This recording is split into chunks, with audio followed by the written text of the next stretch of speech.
Before we dive into today's story, I just want to take a quick moment to remind you to hit that subscribe button. Right now, only 0.7% of my viewers are subscribed.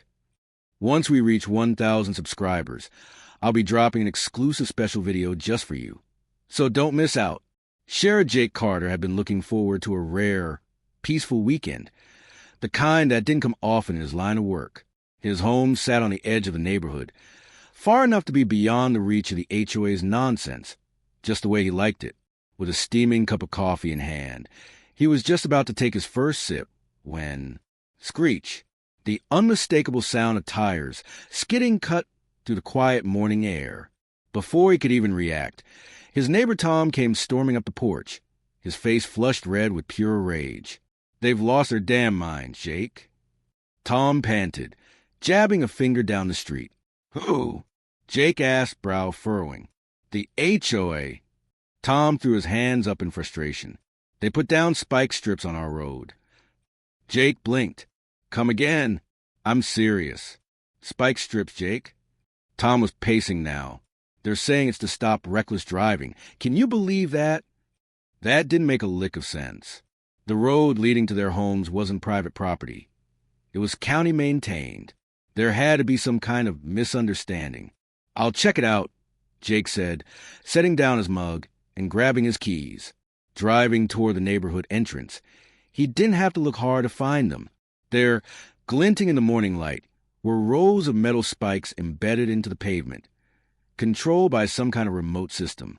Standing beside them, looking far too pleased with himself, was a man in an HOA security uniform.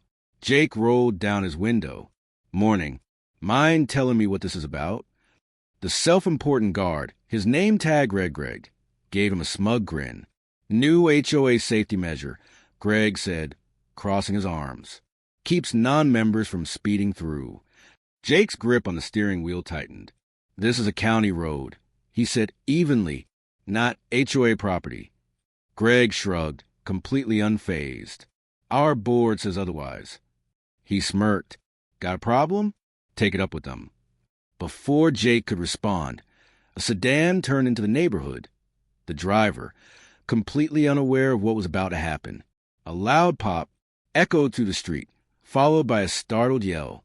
The car wobbled to a stop, its tires completely shredded. Jake let out a slow breath. This wasn't just overreach. This was a lawsuit waiting to happen. And these HOA clowns had no idea who they were messing with. The driver, a middle-aged man in a button-down shirt, jumped out of his car, staring in disbelief at his ruined tires.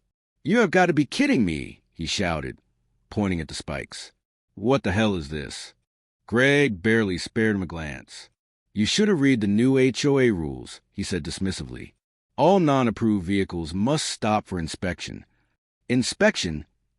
The man's face turned an angry shade of red. "I live here." Greg pulled out a clipboard, flipping through it like some kind of border agent. "Then you should have registered your vehicle with the HOA. No sticker, no entry."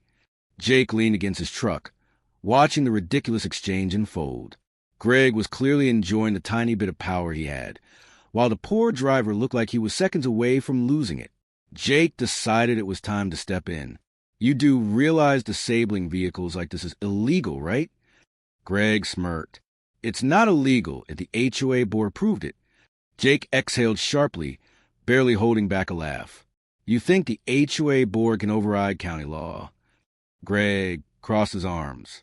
"Unless you're an HOA member, your opinion doesn't matter." Jake gave him a knowing smile. "Oh!" If only this guy knew who he was talking to. Instead of arguing, he glanced at the spikes. "How do you control these?" Greg tapped his pocket. "Remote access. Only HOA security can disable them. Keeps the riffraff out." The man with the blown tires stepped closer, fists clenched. "You just cost me $2,000 in damage." Greg didn't even flinch. "You can file a complaint with the board." Jake had seen enough. These guys weren't just overstepping. They were on a full-blown power trip. He smiled slightly. "All right, I'll take it up with the board." Greg gave him a condescending nod. "Smart choice." Jake chuckled. "Yeah, real smart."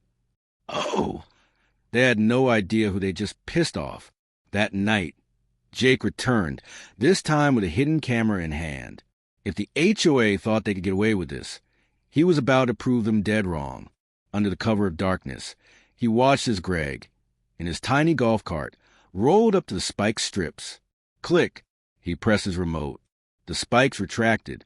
Then, instead of leaving them down, he reset them manually, ensuring they'd trap unsuspecting drivers again by morning. Even worse, Greg pulled out a list, a target list of specific cars. HOA members? Spikes down. Non-members? Spikes up. Jake smirked. Gotcha. By morning, Jake had all the proof he needed. And when he returned to Maple Ridge Road, this time he wasn't alone. 3 squad cars followed behind him, red and blue lights flashing. Deputies stepped out, hands resting on their belts. Greg, still half asleep in his golf cart, nearly choked on his coffee. "W, what's going on?" he stammered. Jake stepped forward, holding up his badge. "Sheriff Jake Carter, you're under investigation for illegal road obstruction, willful property damage, and extortion." Nancy Wilkins, the HOA president, came rushing out, already panicked. "This is a misunderstanding." Jake pulled out his tablet, hitting play. The hidden camera footage didn't lie. Nancy went white as a sheet. Greg? He didn't even get to argue, because the next sound he heard was the click of handcuffs locking around his wrists. Game over.